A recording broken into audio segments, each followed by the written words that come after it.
I'm going to ask Browns fans to do something today that they love to do, and that's jump on WebMD. As soon as anybody gets hurt. Oh, well, I just Googled it. This was a labral tear of the hypertrophy of the latimus dorsimus. It's connected. It's my life. I don't know if you heard me. I did over 1,000. But we're not. Some of us out there might be doctors. I have friends that are nurses. That's as close as I can get. And we don't play that here on the show. But nonetheless, there's still some pretty big injuries that the Cleveland Browns are hoped to have healed up. And we got some news on the big one yesterday, or one of the big ones, with Deshaun Watson. Mary Kay Cabot, saw it from Mike Florio as well, quoting Mary Kay, Deshaun Watson's shoulder surgery. Going well. He's expected to start throwing again next month. And I don't sound the alarm because all we've heard is, yeah, this is going well and surgery was all right. But this is also an injury that this is not a torn ACL. This is not something, from some of the places I've heard, Ryan, that they don't know how an NFL quarterback is going to come back from the injury that Deshaun Watson had. This is a little outside the norm. So I don't want people to run to WebMD and try to come back and tell us this or act like they were in the operating room. But nonetheless, Sunday 2 for Tuesday. We got two major injuries that we got to discuss with the Cleveland Browns. Things getting interesting with Mike Evans down there in Tampa Bay. I've got the offseason move the Browns have got to decide on. It's not the one you quite think. And this is going to be fun later from CBS Sports. The top 10 available quarterbacks and where Cody Benjamin thinks they end up going. We got that. We got timeout. We got some Cavs to talk about. Morning update. And we got a brand new little element to the show that we're going to get into in hour 2. We got it all for you right here on Tuesday on Big Play. Welcome to the show, everybody. I am Matt Fontana. He is Ryan Tyler. Good morning. 2 for Tuesday. We'll get to that. I'm very excited for hour 2, Ryan. Yeah, I am as well. We got a little new element to the show that we're going to debut probably about 10:15. And in a way, eventually, we want you to be able to get involved. And there might even be a way for you to win by getting involved with us. That's not for today. We have to roll out the segment. We got to roll out the idea. You can play along at home with us. This is an interactive type thing. It's a little bit like a game that we're going to play coming up at 10:15, so I'm excited for that. We'll get into some Cavs coming up as well. That story about their TV ratings are down with the New Orleans Pelicans, so we'll get to that coming up as well. Of course, Guardians, yes! First full workout today. It doesn't warm me up quite in Cleveland yet, Ryan, because it was 20 odd some degrees this morning, but we'll get there with the Guards. We start with the Browns this morning, though, and they're reporting on Deshaun Watson's shoulder. And again, I'm not going to act like I slept at a Holiday Inn Express last night. Do you know that joke, that reference? No. Too old for it? I don't think There's a bunch of TV commercials they ran about people that became experts, and they said, well, I slept at Holiday Inn Express last night. And making it sound like I'd wake up like, oh, I'm a doctor this morning. I could speak on engineering, or I'm a pilot or something like that. I didn't do that, and I didn't even search WebMD this morning. But we know Deshaun Watson coming off the shoulder injury for the broken bone. It goes in with all the other injuries that he had. And it's good news, and it really is comforting to hear, like, there's no expectations that he's going to miss the offseason, that he's going to miss training camp. And we know the importance of all of that, and the importance of all of it with getting Deshaun Watson back healthy.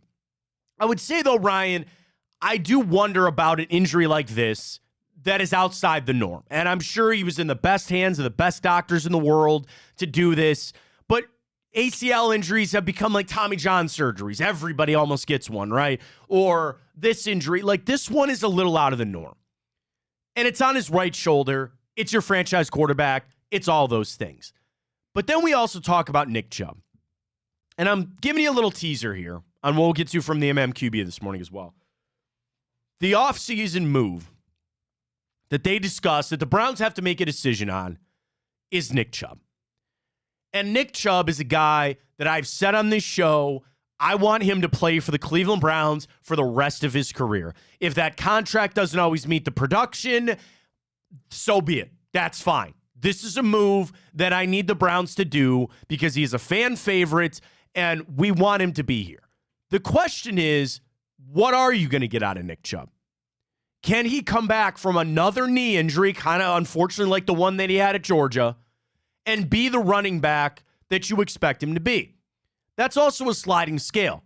when Nick Chubb was at his best, he was the best.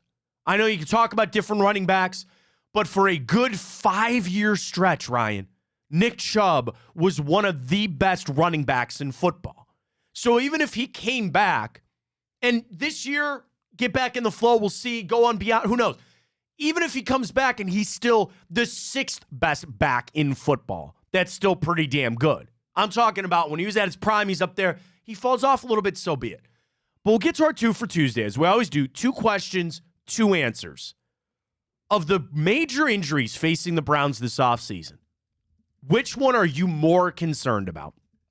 Deshaun Watson's injury or Nick Chubb's injury? Again, of the 2 major injuries that the Browns are facing this offseason, which one are you more concerned about? Deshaun Watson and his shoulder or Nick Chubb with his knee? We'll get tweets about Conklin's injury and Jed Wills and DeJuan Jones and Grant Delpit. I mean, they, like any team, they face their fair share of injuries, as we well know. But the 2 biggest ones are Deshaun Watson or Nick Chubb. When I think about framing of what this season is going to be, it's easy to vote Deshaun Watson. I think it's interesting when you bring up the severity of their injuries, because I could start and say that my concern level is much more on Deshaun Watson for all the reasons that we know. He's your quarterback. He's paid. You're going to go where you want to go. It's going to be because of Deshaun Watson. But his injury is nowhere near as severe as Nick Chubb's. Then you flip over to Nick Chubb and you say, okay, he does play running back. That's not quarterback. That's different. But you see what this offense can be with him. You know that at this point, Ryan, okay, this is crazy, but it's true. Nick Chubb is more elite than Deshaun Watson. For what Nick Chubb has done versus what Deshaun Watson has done, again, comparative of their positions, Nick Chubb is more elite than Deshaun Watson. He just doesn't play an elite position. If you had a Nick Chubb level quarterback, you would have a Joe Burrow. You would have, I don't know about Patrick Mahomes, but you would have an elite quarterback. But he plays running back, and it's a more severe injury. So I'll be interested to see how people play that out on which are they more concerned about. And the one with Watson, we've got better news on. We feel like he's going to start, again, reportedly going to start throwing soon. You can get him into the offseason. You get into training camp. There's a better feeling that he'll be ready to go for the season. Now, for Chubb, everything that we have understood, he might not even be ready for the start of the season. That might be a pup situation where he's got to miss the first couple of games. You're going to have to piece that together. It's kind of an underrated topic about, are you just going to run it back with Jerome Ford? Obviously, I think they're going to need to bring in some sort of running back. I think Kareem Hunt, that bridge is about done. So they're going to have to do something in the meantime, but you expect Nick Chubb to come back at some point. The other thing is Chubb's contract. We know, let's get right to it then. The MMQB article this morning, which will go around the rest of the AFC North, Matt Verdame went through all 4 teams, and the one move that every team should make this offseason. For the Cleveland Browns, it's either re-signing, extending, let me put this, extending, re-signing, trading, or releasing Nick Chubb. I kind of agree with Matt that a move needs to be made when it comes to Nick Chubb. His write-up. This is the ugly side of the business, but it's also a reality. Chubb has been one of the league's best backs over the last 6 years. Before a gruesome knee injury cut his campaign short last year, Chubb had played 5 seasons and never rushed for fewer than 996 yards, with 3 campaigns over 1,250. However, Chubb only has 1 year left on his deal that counts $15.8 million against the cap for a team already projected over the threshold and a 28-year-old coming off multiple torn ligaments. If GM Andrew Berry believes that Chubb is a piece for the next 2 to 3 years, he should extend the star back at a reasonable number to lower his cap hit this year. But if Andrew Berry believes that Nick Chubb is on the downside of his career, he could try to trade him and his $11.7 million base salary, or as a last resort, he could release Chubb and save $11.8. In a perfect world, the Browns could see how Chubb responds from the injury and make a decision next offseason. But as we know, the NFL is far from a perfect world. That's what Matt writes up on Nick Chubb. And I'm not getting rid of Nick Chubb. I'm not entertaining that for the very least. I'm not doing that, okay? And my whole point is, I, as a fan, want him to be here.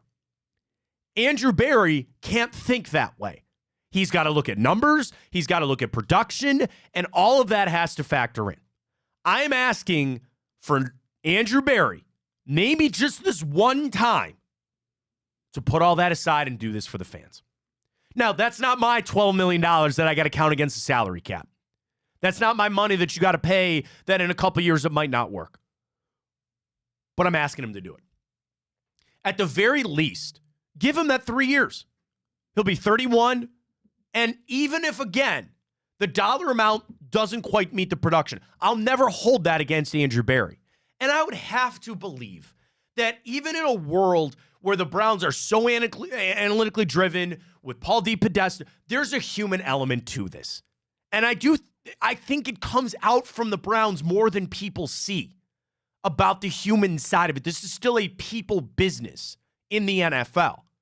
What that means to the fans, to that locker room, to re-sign Nick Chubb. I actually think that is one of the top priorities. I would love them to just get that done and get it out of the way. You lower the cap number, you spread that number around, and at the end of a 3-year deal, that's all I'm asking. That's all I'm asking, for a little extension for a couple of more years. At the end of that, we can fade off into the sunset, or we'll have a different conversation and all that in a couple years. But for right now, I don't even want to entertain the trading or releasing of Nick Chubb. And I believe and I hope that the Browns are in agreement with me on that. Sit down with Nick. He, I'm sure, wants to stay here, and let's come up with a number that works. You want to start pinching pennies, place which they have to do, I would do it somewhere else. Please do it somewhere else. And we got the figures on the salary cap, which is supposed to be up a little bit more than they thought, which is good. Give the Browns a little more flexibility.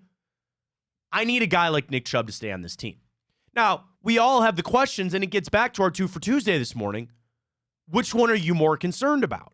Because, Ryan, if I was taking the full Browns fandom out of this, which I can't do, I'm looking at this and saying, that's not the smart move to do. That's not the one, because Chubb is 28. He plays a position that you just see turnover over and over and over again. And again, this was not just a simple ACL tear. That was a pretty gruesome knee injury. I have to have the belief that he's going to come back to some level that is helpful to the Cleveland Browns. I'm willing to wait for that. I'm willing to hold out for that. The other thing, positivity to this point. Ryan, I haven't heard anything about Nick Chubb. That's good. This isn't he's slowed down on the rehab. You know the scary word with this, nerve damage. It's 2 words, but nerve. I haven't heard any of that, right? That's the stuff that wrecks careers. Do you know about Ifo Ekpre-Olumu? What the hell did you just say? Do you know about Ifo Ekpre-Olumu? No. I gotta send this clip to Danny. So the Browns, I'll tell you a quick story. And this is kind of it's a cautionary tale to a lot of college players, right? So Ifo Ekpre-Olumu was a cornerback. He played at the University of Oregon. He was a Duck. And he was projected to be a slam dunk top 15 pick in the NFL draft. He had it all, right? So Oregon's playing in a bowl game. Wasn't even the national championship. I think it might have been the Rose Bowl. And in the week leading up, the practice week leading up to that, Ryan, he tears his knee out. Nerve damage, right? The Browns pick him in the 7th round as a flyer, hoping that his knee would come back. He never played in an NFL game. He collected an insurance policy that a lot of these guys have now. But Ryan, again, top 15 cornerback in the NFL, the money that he missed on because of a knee injury playing for a game that didn't matter. So when you hear that, The same thing happened with Jalen Smith, Jalen, the linebacker from Notre Dame. Remember him? Yeah. Same thing. So those are cautionary tales, right? At this point, I've not heard anything like that. So I'm going to hold out hope that everything's going to be good. And he's going to be able to come back to, again, some relative form. And even if this season he starts on PUP and then they start splitting carries, if you're telling me that in 2025 and 2026, I could still get Nick Chubb to 1,100 yards on the ground and he's kind of his old self, I'm signing up for that.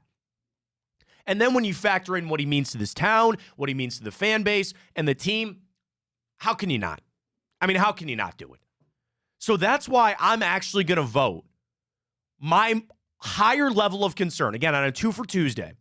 Which Browns injury are you more concerned about? I think it's Nick Chubb. And I'm coming from a positive standpoint. It sounds like Deshaun Watson's good. It sounds like he's going to be fine. It's Nick Chubb for me because I don't want him to leave. There's no part of me that ever wants to see him go anywhere else. So a big part of that is him coming off this injury. And also, I think he can help this offense. To flip it over to the Watson side, I've got multiple. You know me and counting words this morning. I'm all messed up, man. Kid got up at 4:45 this morning. We're in a tizzy this morning. We're gonna fight through it here. It's Deshaun Watson with a right shoulder injury. That's the statement. And that's the comeback that I think a lot of people could have to me this morning. Dude, you want to talk level of concern? Deshaun Watson's right shoulder. Shut it down. Shut it down. There's no other conversation that needs to be had about that this morning. And I'd listen to it. But I'm going to hold out on Nick Chubb on that. Ryan, please cast your vote. Our first 2 for Tuesday. Which injury are you more concerned about, Chubb or Watson? Well, I'll preface it with saying I will scream, cry, and throw up if they ever decide to get rid of Nick Chubb. Don't want it. I would I don't know what I would do, Matt. But, I mean, it depends. You said scream, throw up, and cry. But I would have to do a lot more than that. It just kind of depends what lens. I'd be cracking a whole case of these garage beers to tell you what I'd be doing. Yeah. It depends what lens you want to look through for the question, right? Because it's which major injury are you concerned about? Obviously, I think the more brutal injury and what would be harder to come back is, of course, Nick Chubb. I mean, his leg was 180 degrees inverted. Like that. I mean, that's absolutely insane. But from the standpoint of what's more crucial to the Browns' success, the obvious answer is Deshaun Watson. Right. So I voted Deshaun Watson for that reason. But if I was looking at through the lens of which injury am I more concerned about as it's harder to get back to 100%, it's certainly Nick Chubb. Well, another factor going against Chubb is the state of the NFL. You've got this offseason where it seems like Saquon Barkley's going to be available. I know Derrick Henry's going to be available. And you watch teams that win the Super Bowl, they found Isaiah Pacheco in the 7th round. You saw what the Eagles tried to do. Look what Miami Dolphins did with Raheem Mostert. These guys were on the scrap pile. And you got him scoring 20 touchdowns. Now, the flip side is you have guys like Christian McCaffrey that is just, essential. You saw what the Colts were with Jonathan Taylor and without him. And the thing is, the Browns, which is another big part of what Ken Dorsey is going to have to figure out with Kevin Stefanski, the identity of this team. It's very clear and obvious, and I think to catch up with the rest of the NFL, your identity's got to be Deshaun Watson. You have got to have a dynamic quarterback that can make the throws, do all the things that we expect. But what was the biggest thing about Buffalo? And this isn't even a connection to Ken Dorsey. Everybody said, man, if they just had a run game. Because Josh Allen had to be the one running the ball the whole time. I'm trying to, again, top teams. What would Lamar Jackson have been if J.K. Dobbins hadn't gotten hurt? And if that, who was the kid that tore his ace? Keaton Mitchell. If any of those guys would have been healthy, what would the Baltimore Ravens have been? What were the Detroit Lions when they had Jahmyr Gibbs and David Montgomery? It's that I think it's important if you want it to be. And if you want to set your offense up that way. When you had a fully healthy Nick Chubb, let's call it for what it is. That's all you really had. You had up and down years of Baker Mayfield. You had up and down years of quarterback play. You had to run the football, and you did, and you ran damn well. Especially with the offensive line that, a lot of changes coming there too. Well, it just depends, and this is perfectly fine if you want to say it, because I would almost agree, is how much of an anomaly is Nick Chubb because of how talented he is, right? Because you go look at the running back, it's easily the most replaceable position in the NFL. But Nick Chubb's stats will tell you he's an outlier. He's not replaceable. Nobody Right. runs in the fourth quarter better than Nick Chubb Right. does. And just from us, people who have gotten to watch him and watch him through a magnifying glass because he plays for our team, you can see even outside the numbers how impactful he is to the team. And you saw this season, and this isn't meant to be a shot at Kareem Hunt or Jerome Ford. Bro, we did not run the ball. We couldn't. Who was the story of us turning it around? It had to be Joe Flacco because we couldn't run the ball. Whether that's the backs or the offensive line, either one. But I think that's a real important thing. I think it's extremely important. So our question is up. Vote at it, at Matt Fontana Show. Well, you got a funny comment over there? No, Josh and Maria Cribbs are trying to find me a Valentine. The time has passed. Well, okay, but that's fine. It could be my Valentine all year. I saw them talking. But by the way, tonight on The Return with Josh and Maria Cribbs, Ryan, a part of that show as well. They want to do like a blind dating game. Okay, can I give you a piece of advice? Yeah. You don't want to meet, like, when your friends try to set you up with somebody, because I've been on both sides of it, okay? So my wife and I have been together for 10 years. We've been married for 5. We have 2 beautiful children. I love my wife more than anything. Well, my kids and my wife. We met in the workplace. So I think there's a lot of that going on. Bars, restaurants, and the new online thing. But I would tell you that any time in a prior life, when I was set up with somebody, or Ryan, when we tried to play matchmaker, it never worked. It never worked. Ever. Dude, Matt, Because, it's impossible to find a woman out here. Well, these days, okay, so here's the issue with when you try to set somebody else up. So this has happened several times, my wife and I. She has a female friend, and I have a guy friend. And they're both single. And we go, oh, man, Rachel and Chris would be perfect for one another, right? But the thing that we failed to realize was they had some things in common, but there was a selfish element of us going, well, I hope they start dating because then we have a couple to hang out with, right? Yeah. And they went on one date. It was very cordial. It didn't go well. And one is married, the other one's engaged. So to different people. So sometimes that's how things go. So I'm not saying that Josh and Maria can't help you out on that. But sometimes when it's forced, you don't want that. No, I totally understand. Are you on the apps? Logic. I don't mean to pry. Dude, Are you on the apps? Matt, I'm telling you, it's how's impossible. that going? It's not going well because what happened, dude? This is happened multiple times. This is why I'm scarred and I never want to go on a date again because this is what happens. You go on a date, right? Then this happened to me pretty recently. Okay. Went on a date, went on 2 dates, and it went really well, right? Good. And of course, like the guy I am, I had no problem paying for the dates. Like that's right. A little chivalry. There's nothing wrong but with that. Then it's like, okay, then literally 2 days later, oh, sorry. I guess I just didn't think far ahead enough. I don't think I'm ready for anything. I'm like, well, why just waste my time?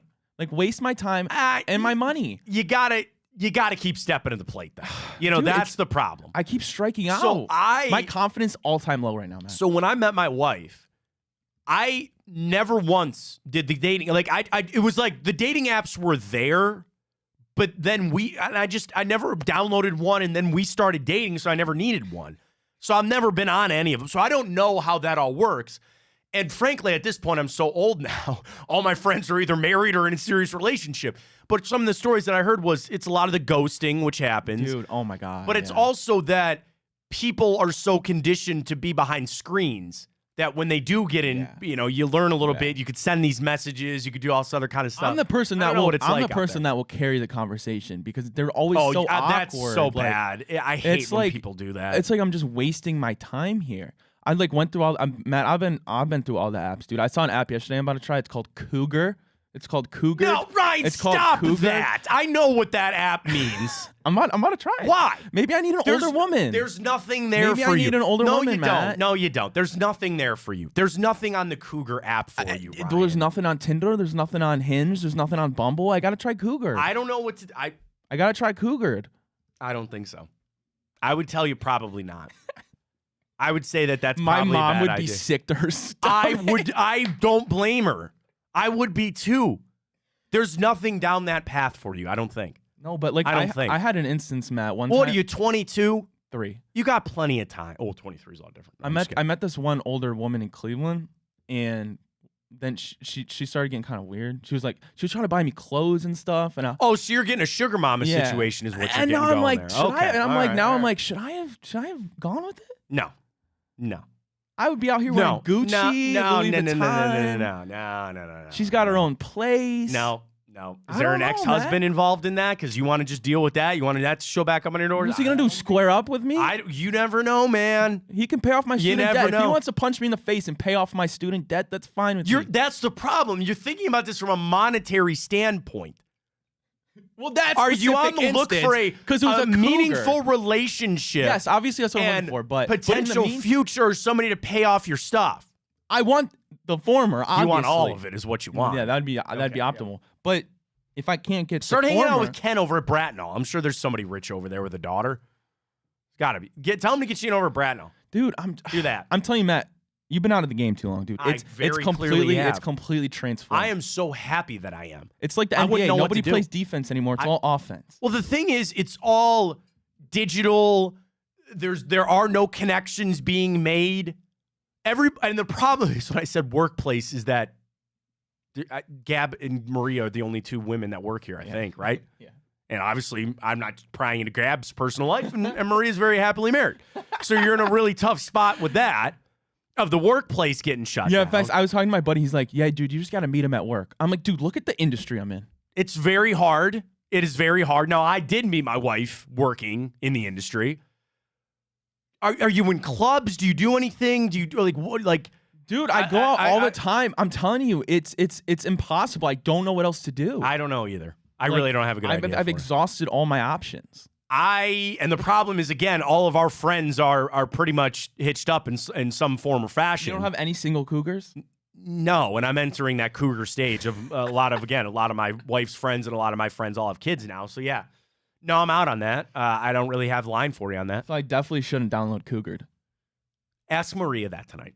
I want you to ask Maria on their show that runs on Bally's, does it not? Ask her if you should download the Cougar app and see what she has to say. I'll expect a report back for you tomorrow. All right. So the return tonight with Josh and Maria Cribbs, they're gonna find. You'll find something. It'll meant to be. It'll happen when you least expect it. Yeah. That's what I hear. But what about college? There's nobody that you were friends with in college that lives in the area or something like that. I mean, I went to Cincinnati, so it's kind of tough. It's a little hard. I mean, no, like really, are your friends all single? It's probably half and half. Okay, because that's what you need. You need some friends that have girlfriends to. I talked that's about the problem. I know that's like the setting up thing I talked about earlier. I don't know. Sometimes that works. I'm trying to run through all my friends. So actually, I have a wedding this weekend. I'm in. That was a workplace wedding. See, I need to go to more weddings. I feel like that's where you. Yeah, I'll tell you where it's at. You can just come crash it. Fine. But again, it's an older wedding. I don't think there's any single. I don't know. I don't really think there's gonna be single chicks there. So that was a workplace. My other good friend was college. They were college sweethearts. They're married. Another post-college. I do have several of the dating app success stories. Yeah, a few of my wife's friends are now married to people that they had met on the dating apps. Beast Girl said, you better listen to him, Ryan. These old women have mad tricks up their I'm sleeve. telling you, stay away from that. You don't want that. And can I just let's take this to another level. When we start talking about today's world, today's older women are different than they were like 20 years ago, okay? And I don't know if you want to be entering that game, man. I don't think that's a good idea. I'd stay away from that. Because, again, you want to know what's going to happen to... Okay, I don't want... Say you find your lady friend there on that app for older ladies. Yeah. And let's say it goes really well. And you spend the next 5 to 7 years of your life with this person. Well, now... Yeah, no, I know what you're going to They're entering an age where they're maybe going to need some care. Oh, hell no. Maybe they're getting a little older. Hell no. Maybe, unfortunately, something happens.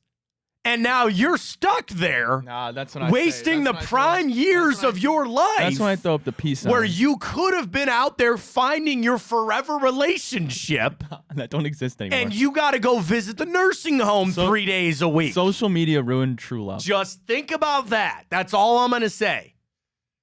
is you are, and plus there's no rush. You're 23.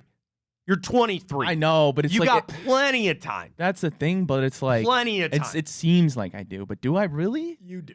Do I? Dude, I will tell you. How old were you when you met your wife? Steph, we were about 23, 24.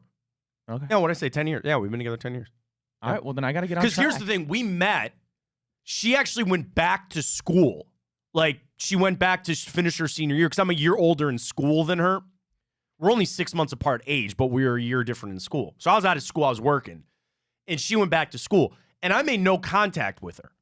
I mean, the funny story was, that's what you're saying. I had one of her friends came up to me and they go, "Why do you hate Steph?" And I go, "Oh, no, I don't." I go, no. I go, it's, no. I was so like, I should tell her this more. And it's sad that I'm doing it on the show. I should tell her more.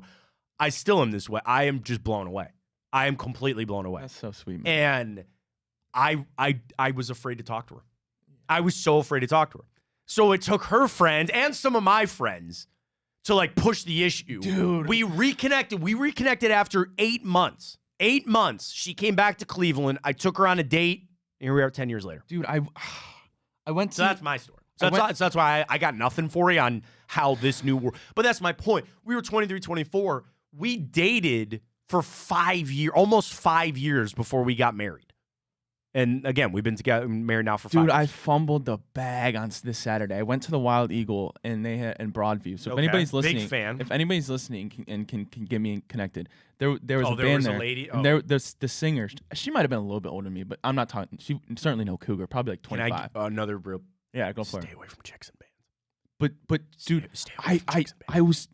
I was being such a the word, like I was like go up to her. Yeah. And dude, I had the liquid courage, and then I feel like as soon as I was about to go up to her, my friend called the Uber, and we had to leave. I was so upset with myself, Matt. Okay, all right. I just gave you the advice to. You can find out what the band is. I'm sure they have a social media. Go find out what the next show. It was Well, don't say it on the air. Do you want it out there? Somebody can connect me. If anything, what I'm giving them free if promo. you know the band's name, I know. I gotta find out. go find out where their next show is. Yeah. And you ready? They go for their break on their set list, or they hang out. You walk up and say, "Hey, I saw you guys at Wild Eagle a couple of weeks ago. I wanted to come see the show. I'm a big fan." Yeah, I know. Icebreaker. And we were in the same shoes, and she like pointed at me and was like, I was like, oh. What do you mean you're sitting out here trying to get on a cougar? There it is right there. There it is right there. Find this band. Find where their next show is. I'm sure they're playing around.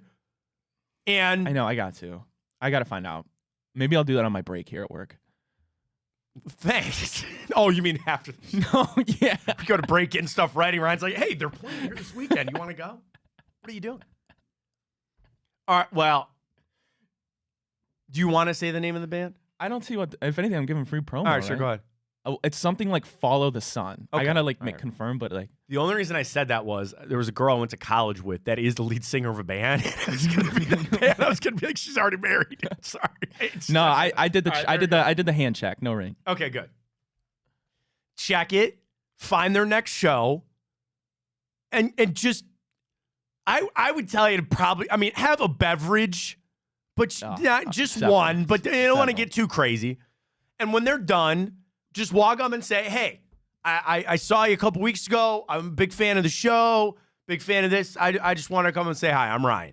And then introduce yourself. I just need to grab my nuts. Well, then after a conversation, then maybe you follow on social media. That's the new way. We used to have to exchange numbers back in the day. Now you just, hey, follow, even if you. She was so cute, dude. Okay, well, here's the thing. What you do is you got to have the first introduction in person. Then when you find them, follow her on Instagram. And if she follows you back, you're in. Then you know it's open. Yeah, true. And then you can, all right, when's the next show? Oh, that's great. Maybe I'll come, or maybe I'll be able to show up or something. Yeah. You don't want to turn into a roadie for this band, you know what I'm saying? But there's your in. I know, dude. I just got to stop being, the word. No, you're fine. You're fine. There's no rush. There's no rush. So see what Maria has to say about the cougar thing. See what she says about my idea with the band. Yeah. She would know better than me. I got to figure it out. You'll be fine. You're in no rush. Plus, summertime's here. You'll be out in the bars. You'll be out in the patios, all that kind of stuff. It'll be just fine. I've been grinding at the gym lately, so by the time like meet March a girl at rolls the around, gym. See, Well, but You're right. That gets into a creepy level. Yeah. There's a creepy level about guys at the gym. I understand. I refuse to go up to a girl at a gym. I just fair. can't do it. That's can't fair. Need a spot? Yeah. All right, cool.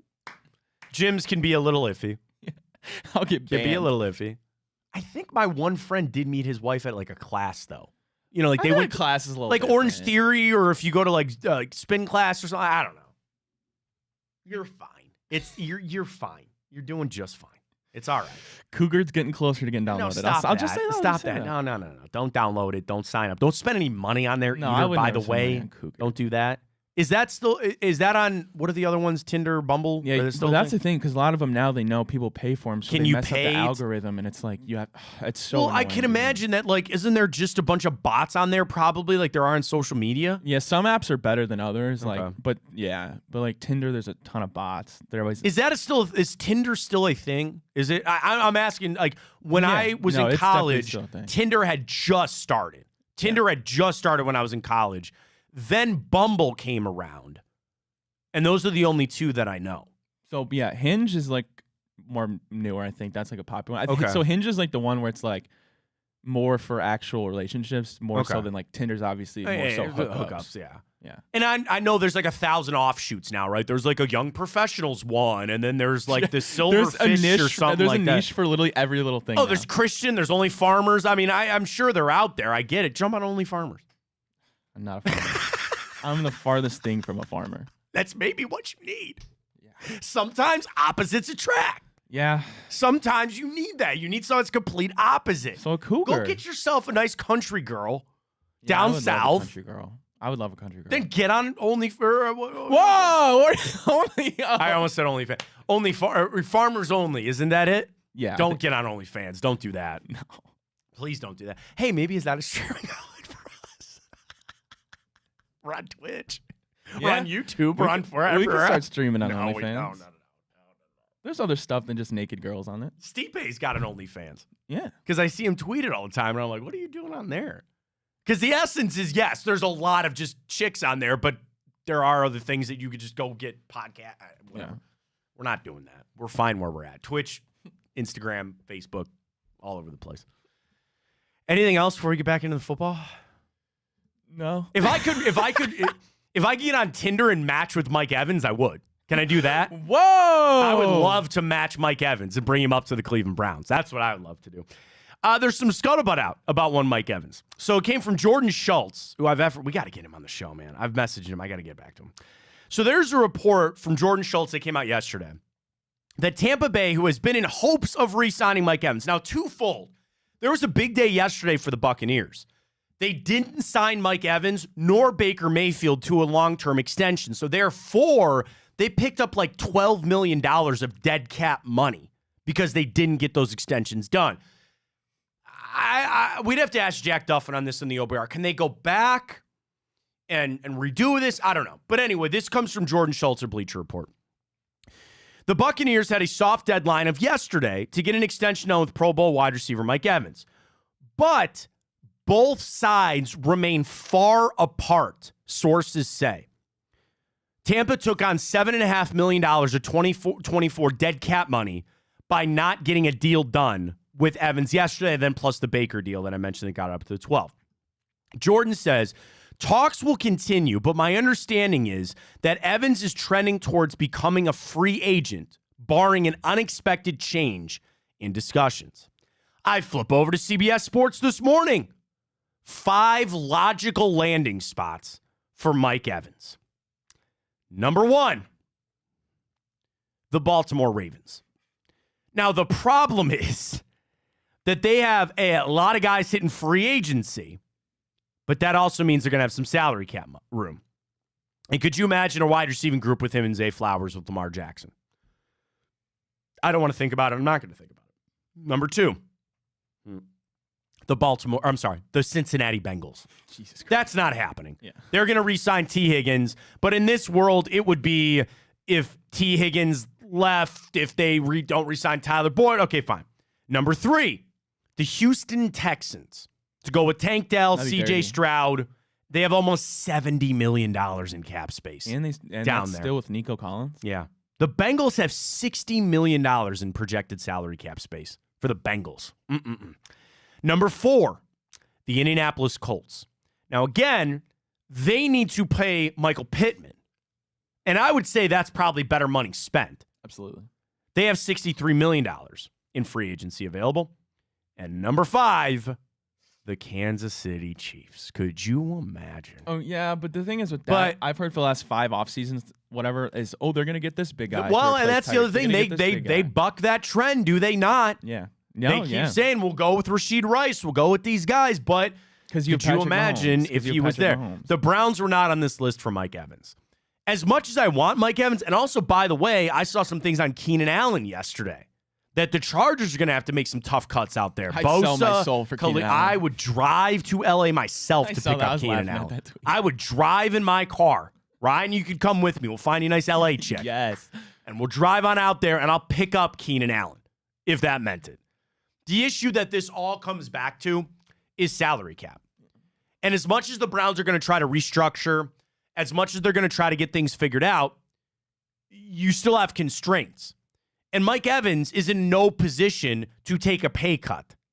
He might try to say, I want to win and I want to do this. This is the final one for him to get paid, right? I think he's over 30 now. He was all the way back in the 2014 draft. No, Johnny. He's ready to get paid. He got Johnny paid, did he not? Yeah. Did he not at Texas A&M? Yeah. Oh, Mike Evans is down there. I'll just chuck it down there for him. But anyway, I'd like it to be a thing. I just don't know if it is. And the tough thing, No, it's not. It's not. I'm kind of thinking the same thing. Don't even buy into it because you'll just be disappointed. It's not that I'm disappointed about it. And I saw this tweet from somebody yesterday. I don't even know who. And I'm not trying to rip this person. They go, a month away from the Browns really making a big splash. They ain't making a big splash, man. They're not. And it's not me ripping them. It's your team is pretty well built. I love this. Where I said this yesterday. None of the free agents that are leaving, I can live without them. I can't. I'd like them to come back. They're going to restructure some deals, get under the salary cap. A minor signing. Would I love Keenan Allen or Mike Evans or Michael Pittman or T. Higgins or A.J. Brown or anybody else? Yes, clearly. It ain't going to happen. I know that. I can dream. I can hope.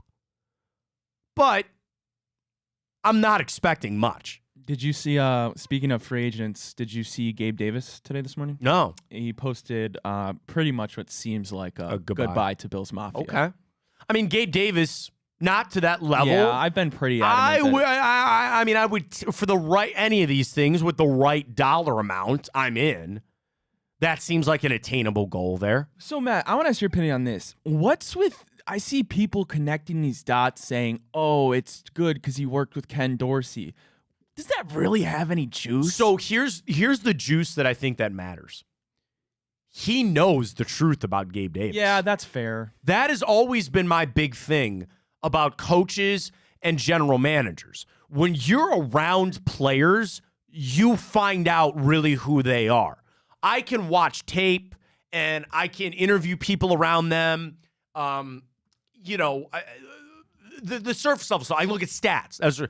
I can look at. They actually know who Gabe Davis is. They know what that play call was. And he ran the right route and he was in a great position and it was a bad throw or they didn't even see him. So that is a little. Now that can work twofold. They could come back and be like, you don't want Gabe Davis. Yeah. No. So that's my whole thing. I just think that it's insight. And we see this a little bit more this offseason when everybody's jumping on these people that know Caleb Williams, right? And trying to, Cliff Kingsbury worked with him. Now he went to Washington and they're trying. All of these insight things, you try to find out what coaches know every single day.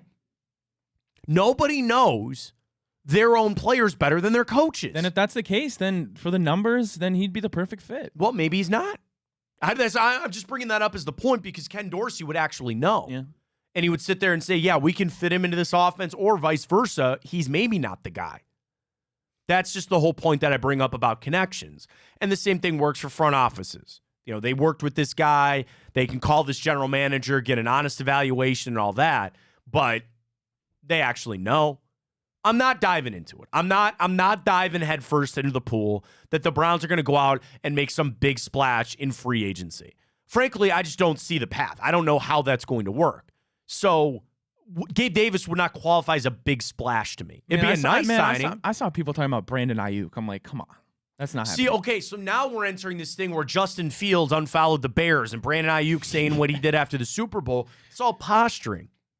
And they want the threat that I'll leave. And, okay, you want to know my fear on Brandon Ayuk? Is it him or is it the 49ers? And that kind of comes back to, again, your coaching, what insight can you get? When you look at guys that are a big part of an offense like that, I will forever have the chicken or the egg. Is Brandon Ayuk that good because of the offense that he plays in, or is he just that good? And can you fit him in here? Again, all of this, and you're going to hate me to keep saying this over and over. For the right dollar amount, I'm in. Yeah, I mean, for the right dollar amount, I'm in. I'm in that position where almost any wide receiver, if they can make it work, I'll take them here. At this point, you just need some quantity on this team. Don't tell me I don't still think about the Donovan Peoples-Jones trade, because I do. Now, he didn't do anything in Detroit. He was pretty much a kick returner for them. And maybe the same thing. The Browns knew he's not really all that, or he's not fitting this. But when I look at this receiver room, that is frankly just void of numbers. I just need guys that can step in and play. I expect more out of Ced Tillman this year. He's going to be a hot candidate for a breakout player of the year for the Cleveland Browns. I can tell you that already. But you're going to need him and some other guys. No matter what, the shakeup and the moves are good things for the Browns. I want these guys in free agency because that means that's just going to knock everybody else down. You know what I mean? Like, the more guys that hit free agency, and some of these guys will get tagged, I know they will, the more you can bump it down, then more guys are available for the Browns to kind of pick through and get something. They're going to do something. I don't know what, but they're going to do something. Adam Schefter this morning said on ESPN he thinks the Bucs might, well, I don't say think, because he just mentioned that the franchise, they're going to use their franchise tag on somebody. Whether it's Antoine Winfield, Mike Evans, he said it could be Baker Mayfield. Now, I don't buy that, not for $36 million for 1 year. You sign Baker to a 3-year deal. Give him, I don't know, I've heard 75, something like that. Good for Baker, fine. And you prove it again. But the more change, it's kind of like we've discussed this with the Cavs at the trade deadline in the past. The more moves, the better. When you're short on assets, when you don't have the necessary tools, you want calamity. You want a lot of things to get shook up because then you can slide in and grab your piece. If everything stays status quo and everything goes this offseason the way that it's expected, here's T. Higgins' franchise tag. Mike Evans goes back here. Keenan Allen staying there. Michael Pittman's back in Indianapolis. A.J. Brown quiets down. He's back in Philly. Ayuk goes back. All of those are bad. All of those things are bad.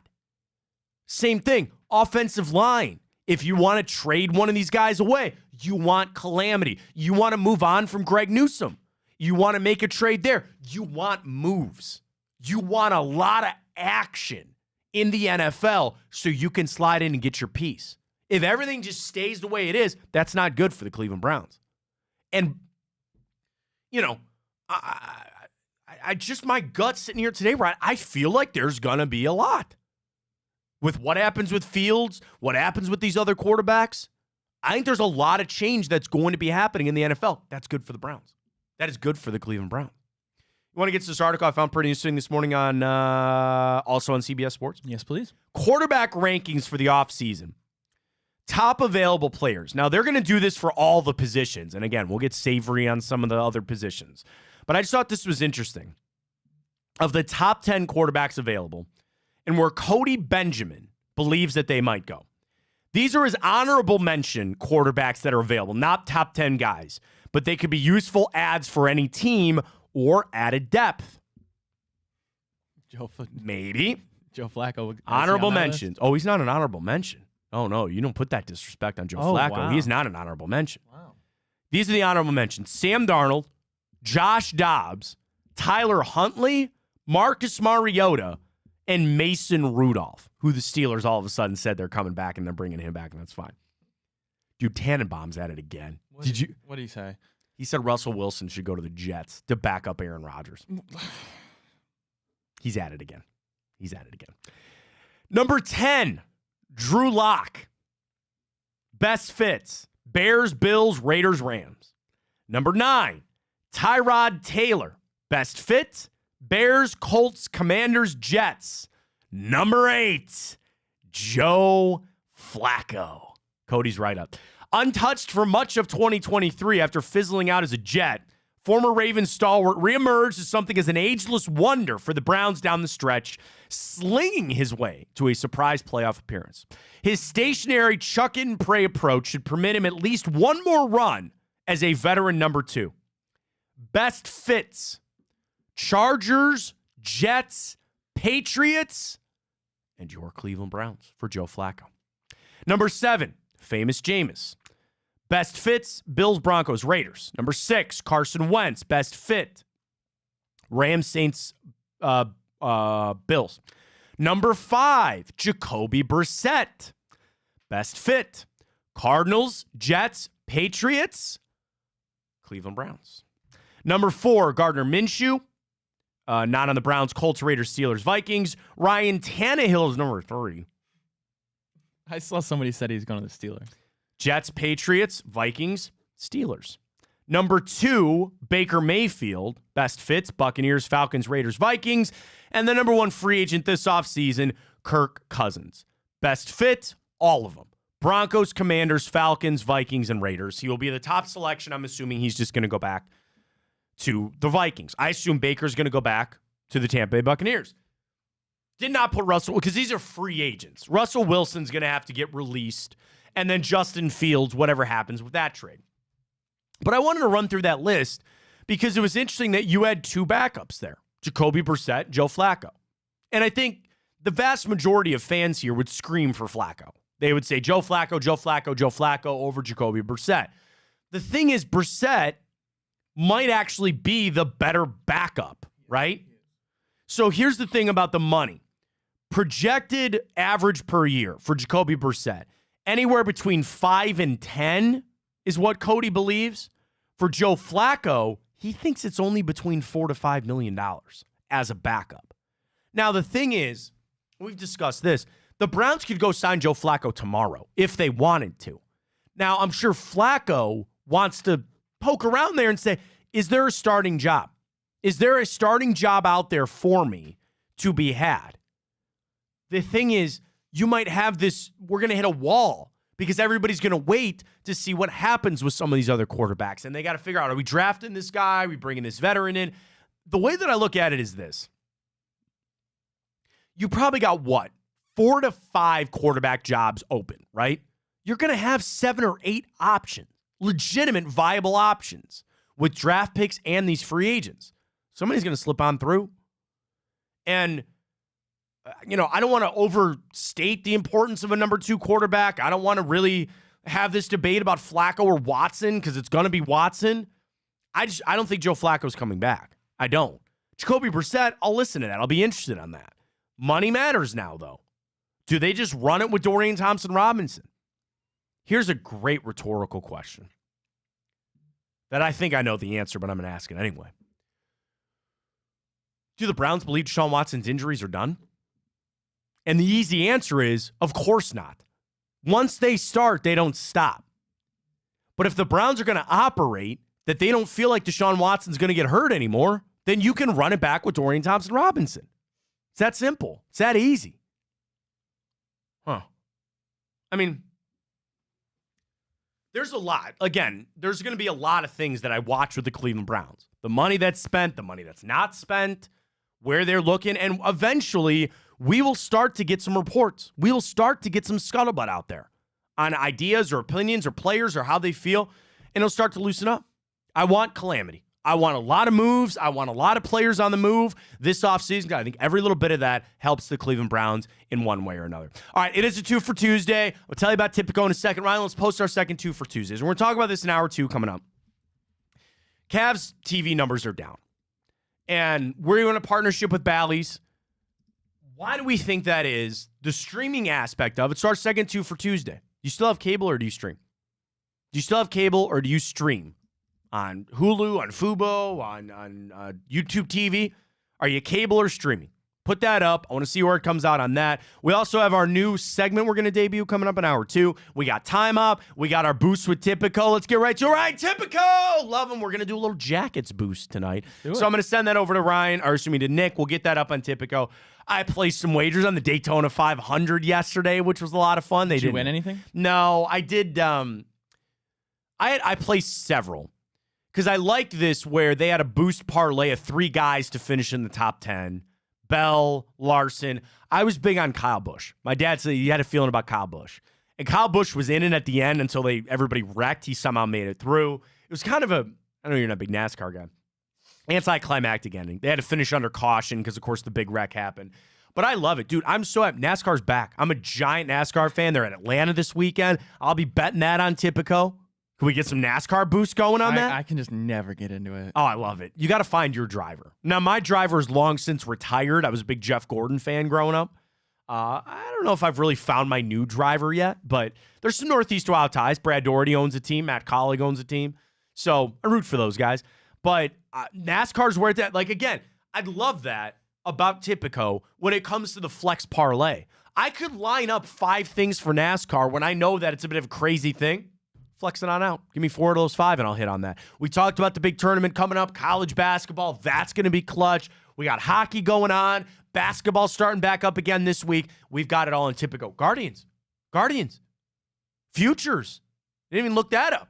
I did. Feeling confident. Get to Typico. Place your futures bets Unless there. it changed, Guardians are, I believe, plus 360 to win the Central. Win the Central? Okay. All right. I could talk you into it. You get that rotation back to what you think it's going to be. Bieber looks good. McKenzie's healthy. Bats are the big thing. Sure. But you got a starting rotation of what it should be. Maybe. I don't know. Folks, we love Typico here. You haven't signed up yet. And again, you maybe use some other books. That's all good. It's all cool, man. But you probably used up all that money, haven't you? And there's no more bonus bets coming in. Why don't you jump on Typico? Use our code Fontana100. Deposit and bet $100, or excuse me, deposit and bet $25. You get $100 in bonus bets. And we've got something massive coming with our friends at Typico. Where all the Typico shows here on Big Play. A little competition coming. Let me say, well, what do I care about? Folks, the competition is to get you money on Typico. So I'm not saying that Ryan and I have slammed some parlays recently, but we have. And if we win, you're going to win. So what you got to do first is sign up. Fontana 100. Deposit bet 25. Get your $100 in bonus bets. That's not a game. That's a thing. And then get hooked up for our game that's coming up here soon. And Ryan and I win, you're going to be winning with us right here on the show. Typico, we love you. Terms and conditions apply. Please gamble responsibly. Problem, call 1-800-GAMBLER. All right, let's catch our break. We got the morning update coming up. We got Cavs TV ratings to talk about and a brand new segment coming your way here on the Fontana Show. Stay with us. Big play.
All right, let's get into it. Ryan, a little Tuesday action in the morning update. We got to talk Cavs coming up, and I'm very excited about our new segment that will be debuting here on the show coming up in a little bit, but you got the stories. Let's get to it.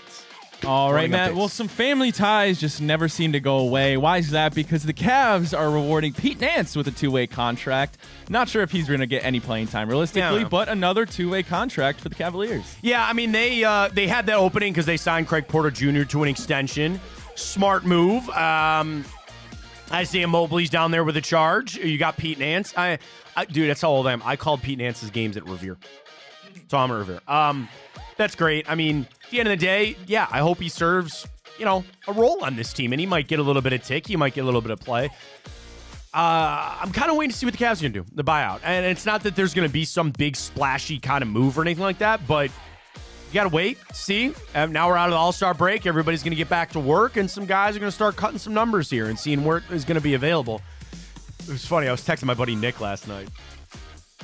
And he goes, yeah, what about the buyout market? And I was like, yeah, I'm waiting to see. We both kind of agreed we'd like a guard, maybe. And I said, but just don't forget. You got Danny Green last year. And he didn't do anything. It's not a shot at Danny Green. I think he's in the media now, is he not? I think he is. Who knows? And his knee was just shot, and he was done. So you might go sign somebody as a buyout. Don't know if they're going to quite crack this rotation. And to be honest with you, Ryan, I like the rotation. Where a couple of months ago, or even maybe a month ago, people are like, all right, buyout. We'll find somebody. And now I sit here and I go, I don't know if you quite need anything. I'm good with what you got. I think you got a solid 9 with your starters, Niang, LeVert, give me a little Sam Merrill and or Craig Porter Jr., Dean Wade, and then eventually Tristan Thompson will return. And especially in the playoffs where you're going to cut it down to probably just an 8-man rotation, I think you're fine. I think you're really good. Now, again, somebody falls in your lap, something makes a lot of sense. Sure, I'm sure Kobe Altman will do it.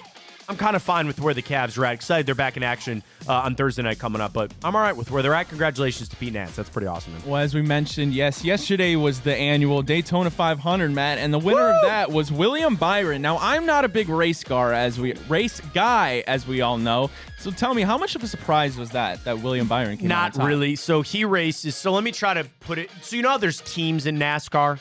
Every car is owned by somebody. And he races for Hendrick Motorsports. Hendrick Motorsports is one of the, if not the top team. It's when their cars are in a race, they can almost win every weekend. And stock cars are meant to be equal. They're not. There are some cars that are better than others, and their drivers are better. They have 4 drivers: Kyle Larson, William Byron, Alex Bowman, and Chase Elliott. Chase Elliott won the title a couple of years ago. Kyle Larson won it, was it last year? They got the best of the best. William Byron's pretty good. So it's not a shock at all. Now, Daytona had a streak where the last 3 years, they had somebody off the wall win. They had somebody Michael McDowell, he's only won 2 races in his career. One of them was the Daytona 500, which is the biggest race. Then they had Austin Cindric, but we'll get to time up 1 year ago today. Ricky Stenhouse Jr. won. That gave Brad Doherty a win as becoming the first African-American owner in NASCAR history to win the Daytona 500. That happened a year ago today. So congratulations to him on that. But I didn't like it because it ended under caution. There was a big wreck, of course. It was fun. I love watching Daytona. They pushed it back so it ended under the lights, which was pretty cool. I loved it. I love NASCAR. We're into the season. I can't wait to get a little go action going on Go there. It's going to be a lot of fun. Well, speaking of winners, Matt, UConn's women coach Gino Auriemma passes Mike Krzyzewski now for the second most wins by a head coach in Division I men or women's college basketball. He now has 1,203, just behind Stanford coach Tara Vanderveer, who has 1,209. So it seems like Gino's going to creep into that one spot pretty soon here, Matt. And it seems like one of those records that might not ever be touched. No, I mean, you talk about Gino, Pat Summitt. I mean, there's just legend. And again, Coach K, Bobby Knight. I mean, you're talking about legendary basketball coaches. And the thing is, dynasty-wise, they just, every year, it just seems like they're untouched. And that's kind of where, you talk about Ohio State football a little bit. Once you enter that conversation, it's really hard to not be a part of it. And that's why I think it's interesting to see what's going to happen with Alabama. And what my point is this. If Gino Auriemma and UConn call you as one of the top high school women's basketball players, how are you not at least interested in UConn? That used to be the way with Alabama. I wonder if that shift is going to happen, you know? But Auriemma, UConn, forced to be reckoned with, still very. And then I saw, didn't Paige Brucker say she's going to come back again for another year? She did? Yeah, good for him. Good for him. All right, Matt. Well, we'll end it. Something big in the news yesterday. I want to read it so I don't get any information wrong. The Collegiate Charter School of Lowell forfeited after 3 players had to leave the game due to an injury. And it says here, a video circulated online on Monday showing one player for the Collegiate Charter wrestling for a rebound with a biological male athlete from KIPP Academy. I don't know if you saw the video. No. I did. It was one of those, go up for a board, kind of rip it down. Okay. So the story is very polarizing topic. That this was a biological, born a male, trans yes, I believe. woman, right? That's exactly. And so they're out there playing with a bunch of women. Listen, man, I want people to be able to live their life the way they want to live their life. And I've always said that for people that are transphobic or homophobic or any of that, what are those people over there doing that bothers you? Seriously. That person over there is living their life. What does that have to do with you? Now, this is where those lines start to get crossed. Your daughter, your sister, your friend is out there. Now you start to, okay, well, wait a minute, what's going on here? And I want people to be able to, again, live their life and life play basketball. That stuff's got to stop. And what I think has to happen, and what I really think should happen, is create a separate league. And then I understand that there are people that'll say that that's not right and that you're, oppressing these people and they should have their. Come on. And I know that they're on hormone replacement therapies and they're as much of a female as they possibly could be. And they are entitled in every single right to live that way if that's what they choose to do. I'm not saying that there's anything wrong with that at all. Not for a second. I don't think they should be able to compete against biological females. I said biological. I know that'll probably get us in trouble too. We understand what we're talking about here. There is a discrepancy, and that's going to cause people to get hurt. And there's some sports, like I know that there was a swimming champion that was a trans woman, and she was beating everybody. And everybody said, well, she's on all these hormones. It's all yeah, I understand that, and it might not be the same exact, but they still have a skeletal structure. There's still a muscle structure that is different. Men and women are different. And again, I'm not opposing anybody that wants to live the way they want to live. That's fine. I do think there's a level of positivity to take out of this in today's day and age, that this is growing more. I don't think you would be short of people that would join that league. Yeah, no. Like if you want to do it in collegiate, or even if you wanted to do it in high school. I know it's a whole other thing about kids under age of 18, so I'm going to take that out. Let's say just college. Create a league that is for trans women and create a league for trans men, too, if you would like to do that. And I really don't think you'd have a problem getting, and I'm not saying you'd have 162 schools that are doing this, but you'd have enough to probably create a league, and then everybody can play. And it's even playing ground to a point. That stuff, I think there's, again, it gets so political and people have their opinions. You're entitled to their opinion, just like those people are entitled to live their life the way they want. I don't think that's right.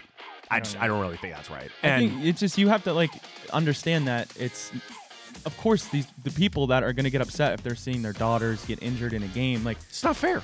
Yeah, it's not fair. It's just not. And again, people are trying to make it as fair as possible. I understand that, but it's just not. It's just not. And I'm happy to see the evolution of so many other sports. Like the biggest one that I've seen recently is women's wrestling. I grew up where there were women on our wrestling team and they had to wrestle guys. Dude, I got to tell you a story, a sad story, really. There was a girl on our wrestling team in high school, and she was actually pretty good.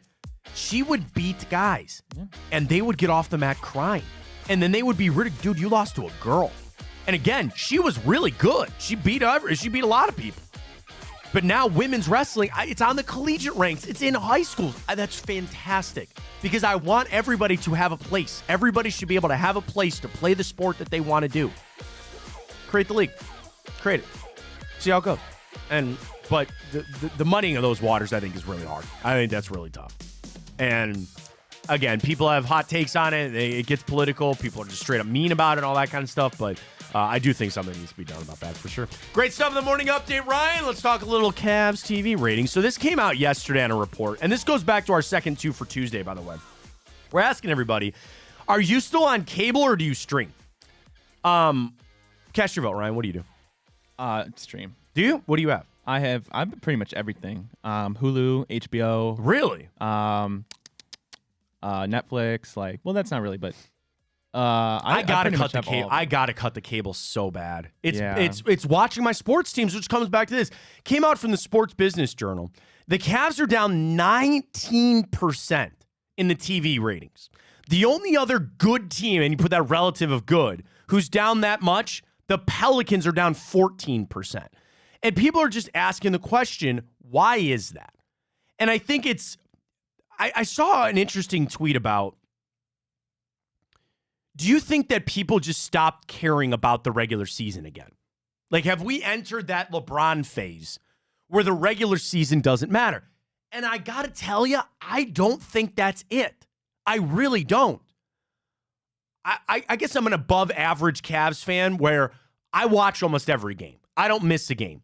And I think sports betting has a little to do with that. I enjoy placing our wagers here on Tipico with code Fontana 100, and I enjoy sitting down and putting a couple bucks down and hoping the Cavs cover, I hope the under hits or whatever. So I'm as vested as I can be. I think it really comes back to the issues of where are you getting this? And it's the bigger picture of even sports fans, right?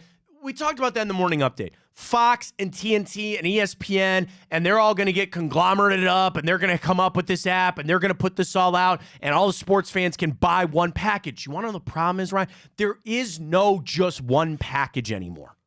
For everything that I want to watch, you need 4 or 5 different streaming apps. And now, what is happening? Everybody's coming back together. Peacock and Paramount are merging now. Eventually, we're just going to get back to cable. Yeah. And I cannot tell you, I pray for that day. I pray for that day. I don't mind telling you.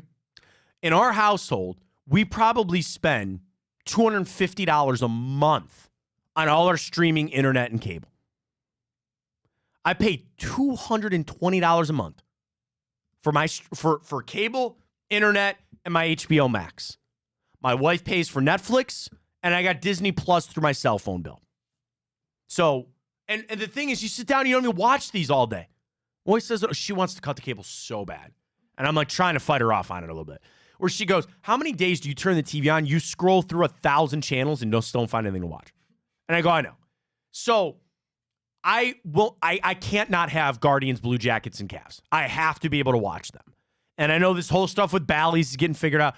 I would tell you this. If this package came out, again, with ESPN, TNT, and Fox, which, by the way, I never really realized I get TNT through HBO Max. I watched the All-Star game on HBO Max the other night. A little workaround there. If that package said, yeah, and you get the regional sports networks, I'm done, and I'm signing up for Hulu or YouTube TV. No question about it. But I don't have that yet. So do you think that's why the ratings, what do you think it has more to do with? Interest in the team or availability of watching? Well, for me, it's 1,000% availability. I don't have Bally's. Okay. And so I have to find other methods. Oh, we know what those are. That's fine. To watch the Cavaliers. I just think you can't. But the other thing is, you can't even get NBA TV because they black it out in market. Yeah. It's easier for some people to watch the Boston Celtics in Cleveland than it is to watch the Cavs. And the difference is, right? It's an 82 game season. It's not like it's the Browns. Like if I had to do this for the Browns, I would, I'd spend an hour every morning just trying to scavenge my way through the internet trying to watch it. But it's like, well, when I have, I can miss this game and catch another game literally tomorrow. Yeah. It just makes it like, why would I go through that effort? So I think that's maybe a little bit of both, but I would say more so availability. Sure. And I think the good news is a lot of this is changing, and we know Bally's, and we have a partnership with here at Bally's. It's not about the people on the ground level. It's not even about Bally's Great Lakes. It's about what they're doing on a corporate level, and they've got to get it all figured out. What I don't understand is, back in the day when you could only sell advertising. That was the way that people made their money. TV execs made their money, you sell advertising.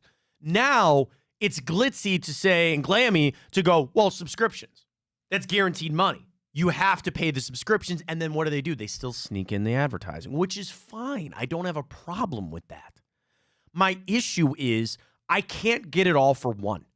I can't sit down anymore and just say everything is laid out in front of me. Now, that's why I frankly am still holding on to cable. I'm still holding on because when I pay for Uverse, which is also pretty much going away, I get Bally's and I get ESPN and I get all the things that I want to watch. But it's like, it's also the redundancy.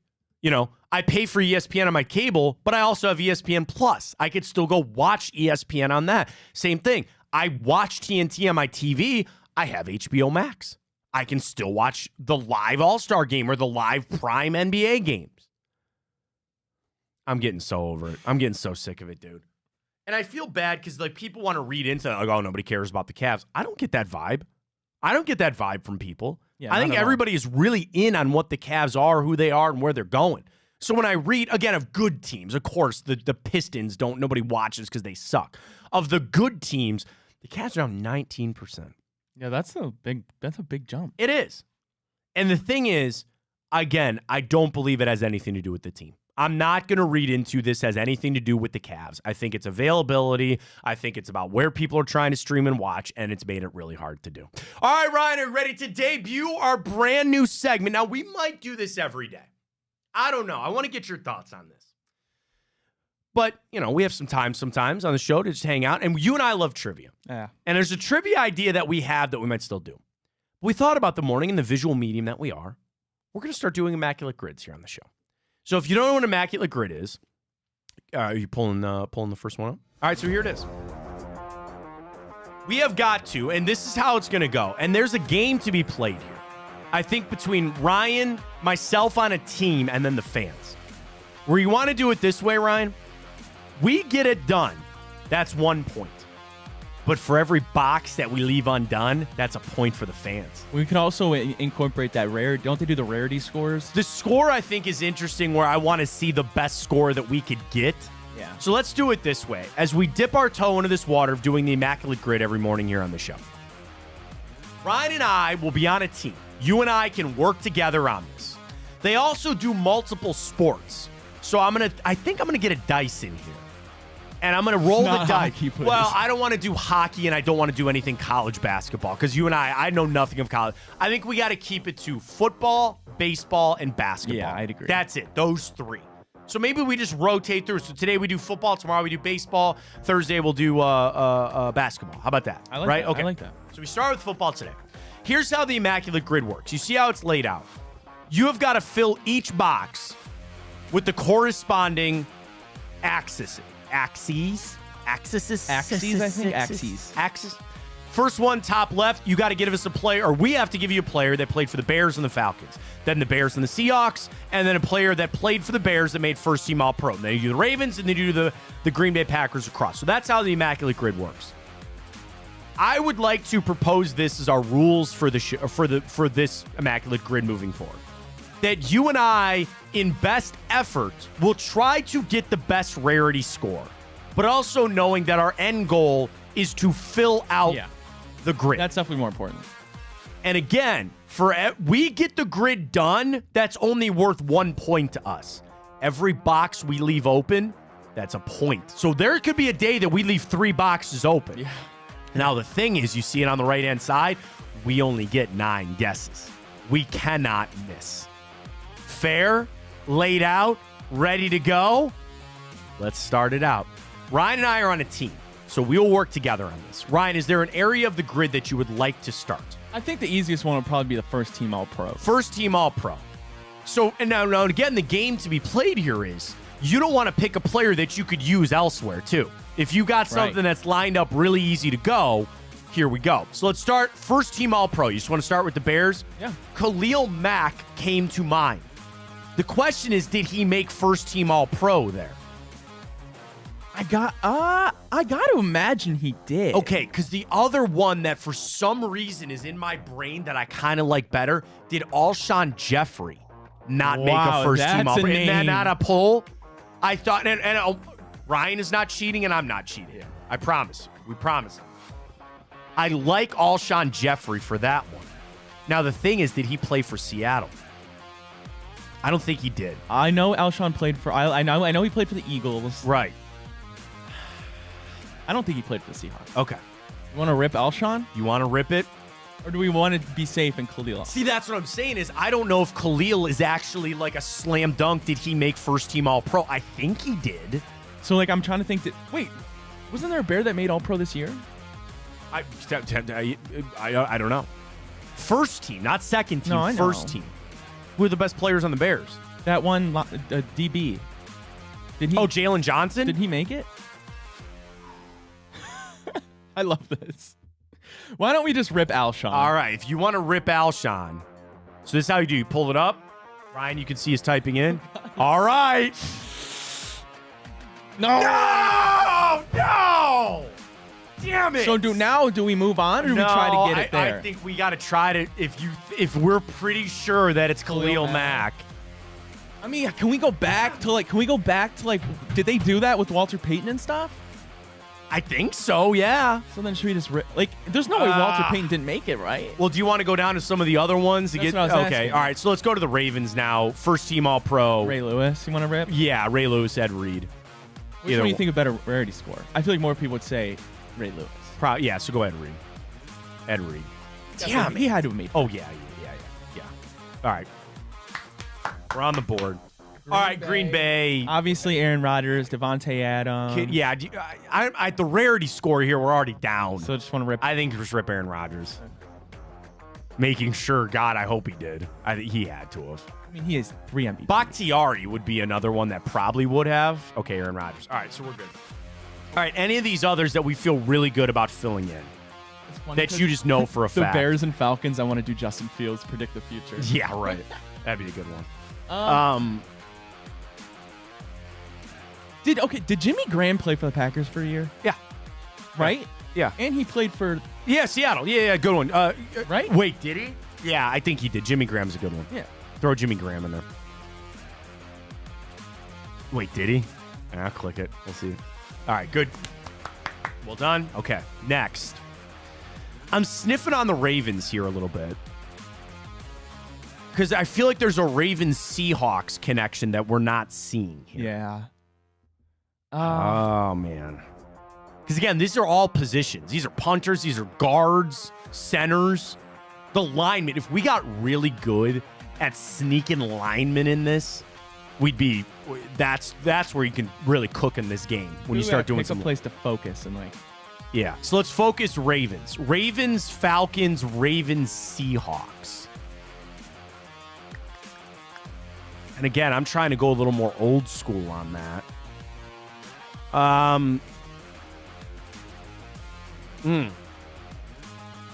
Okay. No. There's got to be. I know it's going to be like a punter or something. Friend of show, Dave Zastido. He never played for the Falcons or the Seahawks, though. Oh, man, we're going to give the fans a big old jump here a little bit. Should we rip Khalil Mack? All right, do it. Yeah, do that. Get it in there. Khalil Mack, good job. That's my bad, man. I screwed that one up. Because, again, now, we're going to miss one. So where do we want to place the one that we don't think we're going to get? Yeah, true. So I'd like to do Green Bay, the Falcons.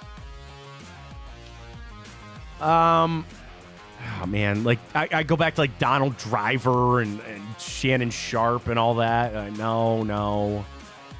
Quarterbacks, like backup quarterbacks. Yeah, that's a sneaky one. Would be a sneaky good one. But I can't think. Oh, my God. How did we miss this one? Brett Favre. Brett Favre started his career with Atlanta. Now, did he play in it? Yeah, he played in a game with Atlanta. Brett Favre. You're going to have a high. That's going to give you a high rarity score because that's so easy. Brett Favre. I didn't even know he started with Atlanta. Oh, yeah, he started with Atlanta. They had to trade him. Not thinking there. All right, 4 to go, but we only get 3 guesses, so we got to get locked up in this one. Bears, Falcons. Bears, Seahawks. And again, it could be like legendary type players here. You know? The Ravens are obviously newer than some of these other teams, so that kind of throws a little quagmire How into can I this. not think? Like I'm running through Raven, like not Justin Houston, Marlon Humphrey. Oh man. Oh. No, I don't think he played anywhere else there. Tony Jefferson. I don't think he. Jadeveon Clowney wasn't on. Baltimore, Seattle, Jadeveon Was he in Clowney. Seattle? Yes, That's what I thought, Yes, Jadeveon Clowney. All right. Nice. All right. So we can get 2 more. So do you want to focus Ravens? I feel like we're kind of a little hot here on the Ravens. I'm thinking like Torrey Smith. I don't know if he played for. Oh, Torrey Smith's a good pull, but I don't think he went down there. Cordell Patterson never went to Baltimore, did he? I don't think. No. Oh my God. What? Ravens Falcons. Hayden Hurst. Oh, good call, Ryan. Nice. Hayden Hurst. Yes. Nice. All right, one more. What connection are you feeling better here? Yeah, now I'm starting to think tight ends and all that kind of stuff. I'm just running through tight ends that I'm trying to think of here. For some reason, Bears Seahawks is like speaking to me. I think Bears Seahawks is speaking to me too. The linemen are the ones that are going to get us here, though. I'm just trying to think. Like, okay, so like Wide receivers. Cam Chancellor, Bobby Wagner. Oh yeah, Richard Sherman. You know, those legacy type of players there. Drew Lock who's only played for the Broncos and Seahawks. Did Jay Cutler? Jay Cutler, no, I'm thinking like Kyle Orton. You're right, like that, those kind of guys. Because the thing is, the Bears, they had that just that massive turnover of quarterbacks, right?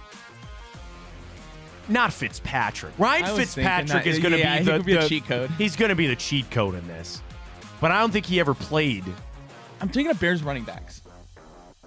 Deontay Foreman. No, he didn't go to. He didn't play in Seattle. Played for Seattle. I don't think he played Atlanta. for Seattle. No, Deontay Foreman, I think, did play in Atlanta. I don't think he did. Did he? I think he might have. I don't think he did. All right, keep that in the back of your mind if we can't come up with a better one. Like Culpepper, did he play anywhere else? No. I mean, he did, but I don't think he played. Eddie Jackson. Eddie Jackson's a good pull, but I don't think he went anywhere else. I'm trying to think corners. You know, I keep going like position by position. What about kickers? Like Eddie Pinheiro. I thought of that. That's Did funny. you think of that? Like, did he not? He didn't. I don't think he kicked at either of those spots. What about like old school? What about Robbie Gould?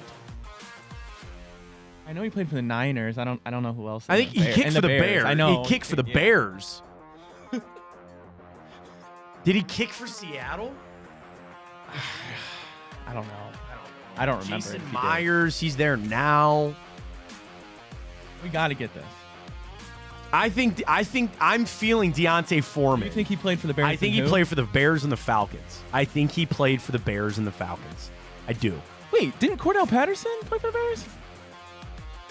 Or am I tripping? Maybe he didn't. He did. With Cordell Patterson. Did he? Yeah, I think so. For the Falcons too? Yeah, go wait, ahead. wait, Falcon. Go Falcons, Bears, Cordell Patterson. I think that's our Devin final Hester ever play for? play. He played for... I know he played for Atlanta, right? And he played for Chicago. You're right. Right? Put Devin Hester. Right? It's Devin Hester. That's your answer. Devin Hester. Okay. A rarity score of 334. You want a low score, which is good. Damn, freaking Alshon Jeffrey. I know, it's my fault. Well, I don't even know if we That's would have my pulled fault. anybody for the Bears. Did Deontay Foreman? Yeah, wait. Let's. I'm looking up all the other ones that we didn't get. Okay, Deontay Foreman. I'm gonna take a screenshot and post it. Deontay Foreman played for the Titans, Falcons. It would have counted. He played for the Falcons for Did a he year. really? No, wait. Oh, it was only off season. No, that wouldn't have counted. It would have been off season. Yeah. Do they have that where you can click on it and roll through all the players that would have counted? Do they have that? I don't know. We'll have to look into that. Deontay Foreman was an off season. Oh, I can go ahead and post it on our Twitter. Can you? Anybody can beat us. All right. Do it. I think it's going to be a lot of fun. What do you think? First run for it. I thought it was a lot of fun. I thought that was a good time. I hope a lot of people enjoy it. They play along at home. They can yell at us because we're a bunch of idiots. Getting it done. I thought we did pretty good for the first one. So here's what I need you to do. We need a graphic that you can bring up while we do it and update the score. So that is now 1 point for the fans. So again, our scoring is going to work this way. So do we get any for that? No, because we didn't finish it out. So I want this to lean towards the fans that they're going to win this. Yeah. So they get a point. Any open cell that we leave, you get a point. We only get 1 point if we get all of them because there is 2 of us doing it. Yeah. So well done. That's fair. Well done. There you go. There it is. Good job. That's our first one in the book, so we'll keep that rolling. Good. That was a lot of fun. All right, let's just catch up break. We come back. We got time up. A loaded day of birthdays. A lot of birthdays in Time Hop today. An important day in the city of Cleveland when it came to an all-star game. We'll get to all that coming up. Time Hop comes your way next. Fontana Show right here on Big Play.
Here we go, a little bit of time up here on the 20th of February. Dude, somehow this day, man, I got birthdays out the wazoo. We'll get to that coming up, but I mentioned it a little earlier that 1 year ago today was the Daytona 500. Ricky Stenhouse Jr. won for JTG Racing, or JTG Doherty Racing, and that, of course, is Brad Doherty, former Cavs, former Cavalier, Cavs legend.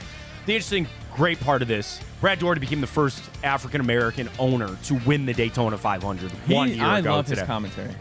So, like, it's interesting because people go back and forth with him and AC.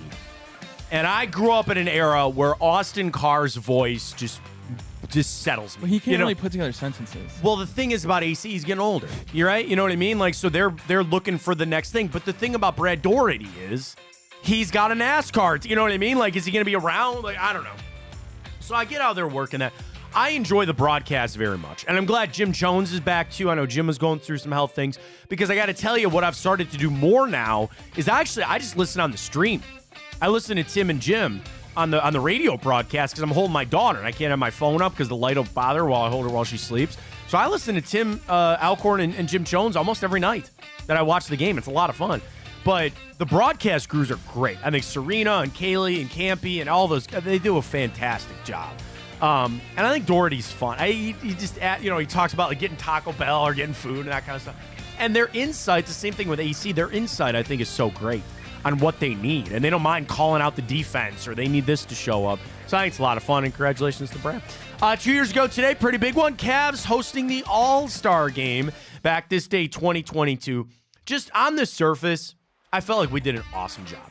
You know, there was somebody, a former coworker of mine, that was at the All-Star Game this past weekend, and she tweeted that she saw talked to some people that said that the game in Cleveland wasn't that well received.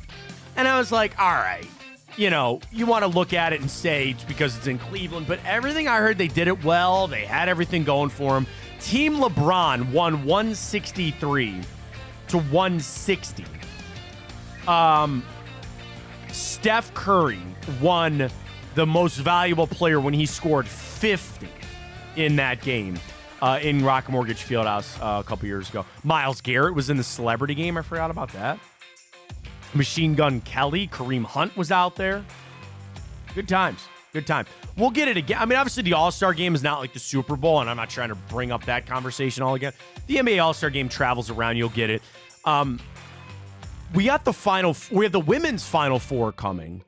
I think we have some opening round for the men's. What do you think comes back next? The NBA All-Star Game or the NFL Draft? Oh, good question. I think the NFL Draft is the easy answer. I think it's easier to put on for sure. Well, I don't know about easier, but I think it's just the Super Bowl is going to keep the rotation they have. We're in the rotation for the NFL Draft, and that'll come sooner, I think, rather than later. But I know people Brook Park and trying to put it there.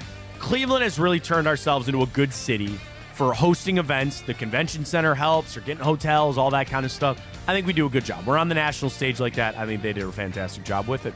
Also, this day, 2020, remember when Juwan Howard punched the Wisconsin coach? Who was that? Oh, boy, do I remember that. What was it over? I don't know. It was the assistant coach.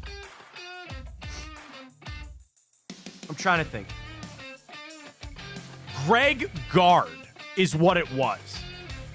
And I think, were they running the score up? I can't remember exactly what it was. Here's what okay, I found it from SI.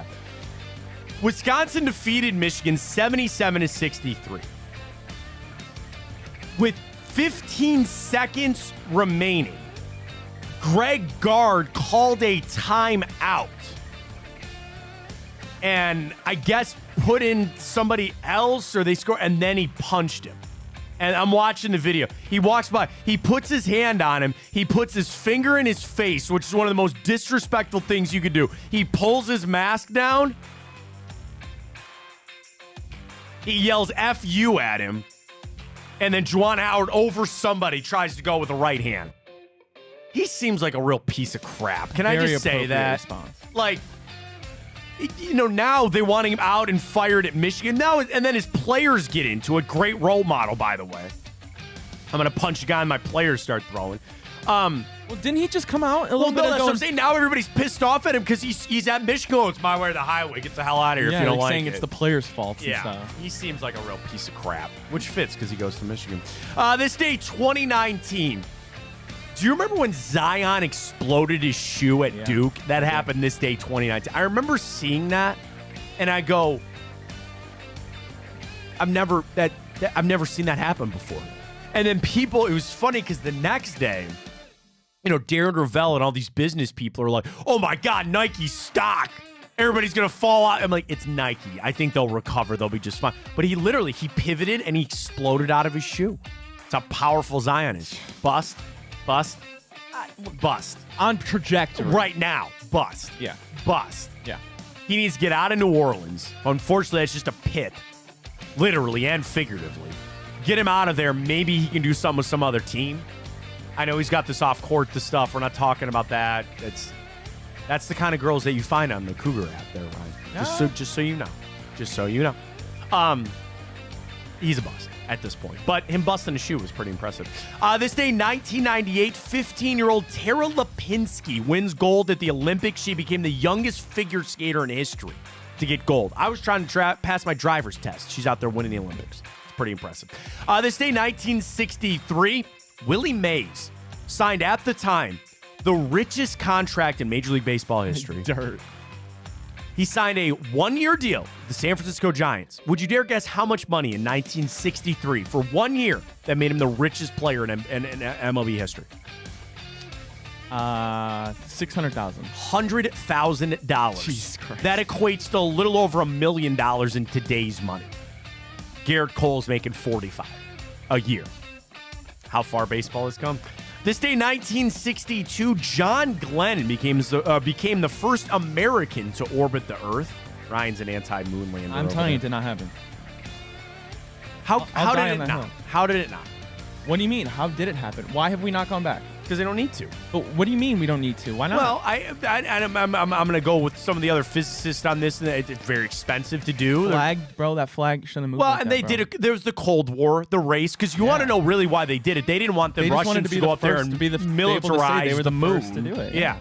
Then they signed the pact that nobody could do anything out there. Apparently, India just did it a year ago, and they became. So then, what do you mean? What do you mean it's fake then? If other countries are going, I'm saying India might have low key been the real first one. Oh, that's fine. But I give you. Okay, I'm sorry. Yeah. I'm shading two lines here. You believe that the moon is there and that people have gone to it. You just don't believe America was the first one to go.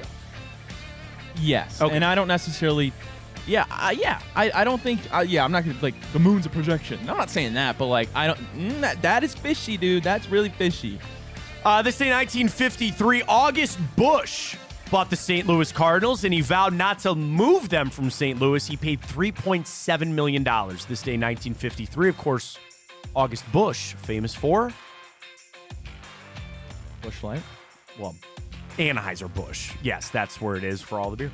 Also baseball related, this day, 1943, Cubs owner Philip Wrigley and Dodgers owner Branch Rickey draft up the charter for the All-American Girls Softball League. Later, baseball, they would play 9 years and inspire what movie, Ryan? League of Their Own. That would be correct. One of my wife's favorite movies of all time. It's such a good flick. Never seen it. We should do that for opening day, your favorite baseball movie. Major League will be a heavy favorite. I've done it on other shows prior. A League of Their Own. I'd probably Bull Bad Durham. News Bears. Bad News Bears. Probably Now, not. the original one or the crappy Billy Bob not Thornton the Billy one? Bob Thornton one. Fair enough. This day, 1877, the ballet Swan Lake would premiere in Moscow. Never seen it. I've seen the Nutcracker, though. Also, artistic-wise, 1872, the Met opened. The Metropolitan Museum of Art opened in New York this day, 1872. So very happy. I really want to go to the Louvre. See the Mona Lisa? Well, my favorite book is The Da Vinci Code. Oh. And so that was centered around the Louvre, so I really want to go there. Interesting. I do kind of want to go to Paris, just for a day. We went to Italy, did the tour, saw the Statue of David, saw the Sistine Chapel, and all that kind of stuff. Yeah, the Louvre would be interesting. I don't know. It's interesting. I know what the Mona Lisa looks like. Is going to see it in person, because isn't it all behind protective glass? Yeah, you got to stand 30 feet away, and it's super tiny. Yeah. Is it? Yeah, I it's didn't super know that. tiny. Yeah, I didn't super know tiny. that. I did not know that. It's probably see that Cleveland thing behind you? Yeah. It's probably half of that. Really? Yeah. Interesting. Yeah, very small. Yeah. Very happy birthday goes out to racing legend Roger Penske is a lot. Hockey legend Phil Esposito. The round mound of rebound, Charles Barkley. Who's your favorite on Inside the NBA? It's gotta Ernie, be. dude. Everybody got. It's Chuck because he's the guy that has the dry like. know. But Shaq But is just Chuck hilarious. and Shaq Yeah. make that work. They're great. No, they're the best combo ever. Everybody was sick of Kenny Smith. Yeah, over the they weren't. weekend. They weren't liking. They him. weren't having. And I mean, Ernie Johnson's a goat. EGH's the best. He's the best. He is awesome. Yeah. I like to. They always say he's like the white dude invited to the cookout, like the barbecue. But the job that he has, doing the job that we do, the job of that's literally Dude. to use a basketball reference. He's the point guard. His job is to keep it moving, pass the ball to the other people, get those guys riled up, bring up the points, play moderator. He's so good. I watched a video him. of like Chuck surprising Ernie Johnson when he was getting like inducted. I think it was like the Broadcaster Hall of Fame or whatever. I damn near cried. Yeah. I damn near cried. I love that. And that's another great bracket of all the panels inside the NBA. Inside the NBA is in a league of its own. No pun intended. Really? No pun Then you have the intended. CBS NFL crew. You've got the Fox NFL crew. Can I give you a sneaky one that I kind of like? The Thursday Night Football crew. I'm not talking about Al Michaels. I'm Kirk's talking really Richard good. Sherman. Oh, Kirk is the with best. Whitworth and I'm talking Sherman, Whitworth, yeah. Sherman, Fitzpatrick. Gonzalez, Fitzpatrick. That's a good I one. like that they're crew. a good one, yeah. I like that crew. CBS is always, I think just because the Browns were always on CBS, I knew them better. So, James Brown, legend, absolute legend. I like Nate Burleson. I like JJ getting in there, Boomer and Cower. I like it all. As far as like the studio host crews kind of go with that. I think they're all pretty good. Where were we? Oh, touchdown Tommy Vardell, former Cleveland Browns, celebrated birthday. Stephon Marbury. Do you remember the Starberries? Did you ever know about those? No. So Stephon Marbury got his own shoes made, and they were at a store called Stephen Barry's. Did you ever hear of Stephen Barry's? Nope. Stephen Barry's is one of the greatest retail stores to ever be on the face of this planet. Do you want to know why, Ryan? Everything in that store, their gimmick was, everything in the store was like $20 or less. So you get T-shirts and it was all these, they had these nice jackets. I still have one. It was all branded apparel. It was Browns. It was Ohio State. They had some killer Ohio State stuff. And they had the Starberries. So let me see if I can pull it up here. Stephen Barry's. And obviously you can see why they went out of business. Featured casual clothing, footwear, and accessories. Started in Pennsylvania. Okay, whatever. I'm trying to find. Celebrity lines. In 2006, the chain announced its partnership with NBA guard Stephon Marbury of his Starberry collection, a 50-item line of discounted clothing. The centerpiece was the Starberry One, a sneaker that retailed for just $15. The low price point was an authentic on-court NBA shoe, which was positioned as a social statement as well, including donating a pair of swabs. And again, as a kid, I loved it. I loved my mom. Stephen Barry's in Cleveland was at Southland. I think they turned it into a Dick's, and now it's something else. I don't remember. It's over there. There's a Marks over there. There's a Giant Eagle over there. And it was tucked in the back. And I loved going there because everything was cheap.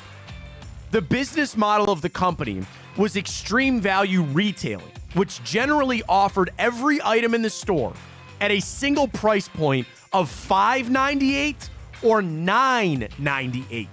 And then they would go up to $19.98 for some celebrity-endorsed items to exceed a value, but nothing was ever over $19.98. So I loved it. I go in there, here's this cool Ohio State shirt, here's this cool Brown stuff, and it was $5. It was either $5 or $10. Now, of course, they... In June of 2008, the company had a deficit in paying a $136 million outstanding balance to a commercial lending unit, and they filed for Chapter 11 bankruptcy in 2008.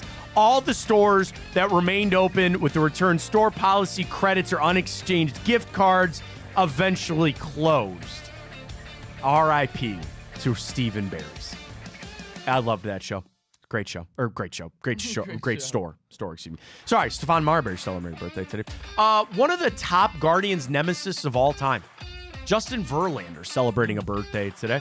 Rihanna, Cindy Crawford, Kurt Cobain, Trevor Noah, Miles Teller, Jay Hernandez, who I know from Friday Night Lights, but then he also played El Diablo in Suicide Squad.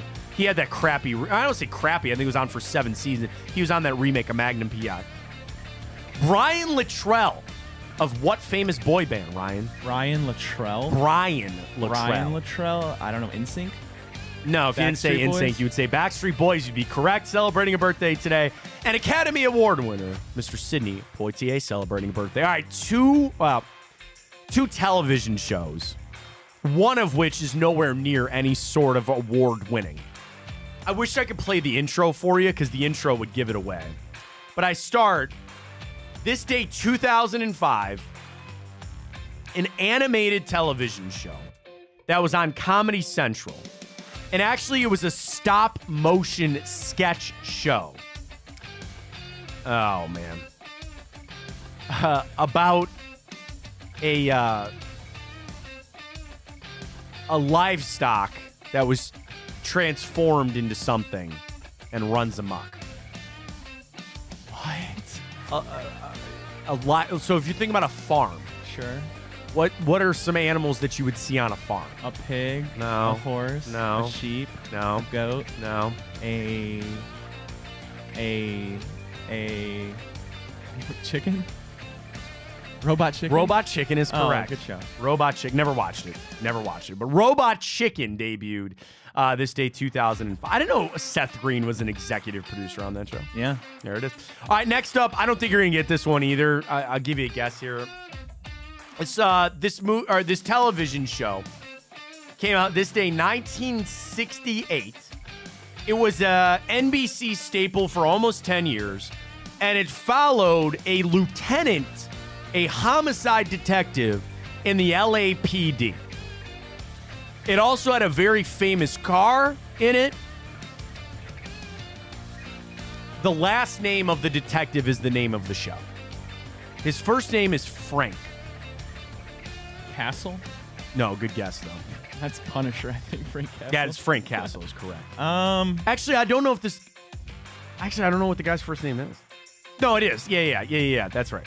So his first name was never actually used in dialogue. They only ever called him by his last name, which was also the name of the show. They only saw his first name on like jackets or a piece of paper or something like that, but his first name was Frank. Frank. I don't know if I'm going to get it.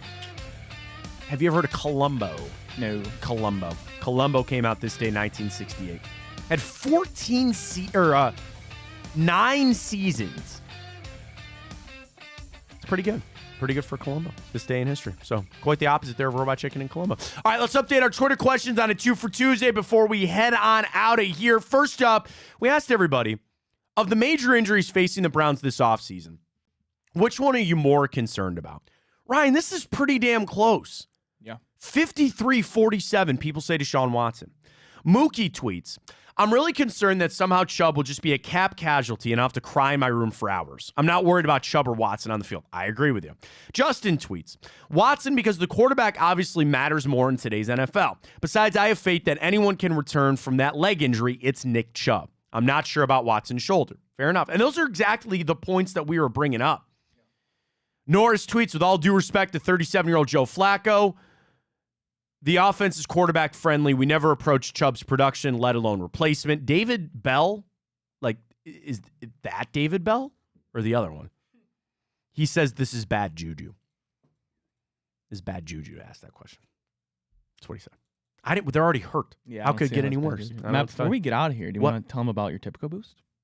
Oh, is it up? It's up. Do you have it? I have it. They approved it? They did. Let's go! Jacket! 10:30 tonight. 10:30. Thank you, Ryan. I didn't know they got it up. Folks, this is magic because you cannot do this boost on your own. 3-legger, over 6.5 goals. Yegor Chinnikov. Nice. 2 shots or more. I love Chinnikov. Can you say that for me one more time? Yegor Chinnikov. Nice. It's shout out to Bob McElligott. You know hockey announcers, they always got to have some flair. And when Chinnikov scores a goal, McElligott, who is a goat, I love Bob McElligott. And he always goes, wrister, goal! Here am I, chinny chin chin, Yegor Chinnikov. I love it. He's the best. And then Zach Werenski off his injury, ready to go. Just a point there.